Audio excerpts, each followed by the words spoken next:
Dato' Yang Pertua, saya hanya ingin merujuk kepada satu fasa, iaitu fasa 2 bertujuan untuk meminda Seksyen 2 Akta 78 untuk memasukkan tarikh baru biometrik data.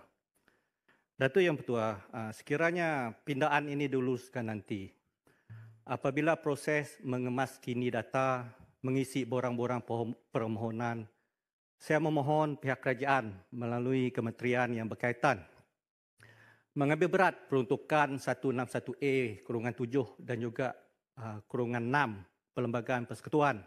Dia ada di bawah Kerajaan Persekutuan berkenaan dengan pengumpulan data, pengisian borang-borang, telah mengkategorikan etnik di Sarawak dan Sabah sebagai dan lain-lain.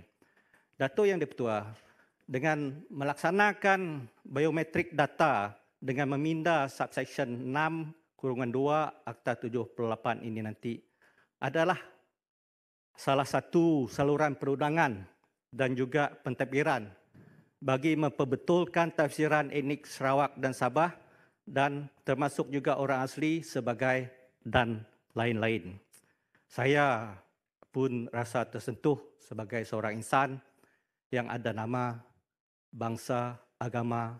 Lebih penting lagi, saya adalah seorang warga negara Malaysia dikategorikan dan lain-lain di dalam proses borang-borang dokumen kerajaan apabila kita mengisi borang, mengemas kini data dalam talian atau manual apabila kita melaksanakan biometrik data ini nanti. Saya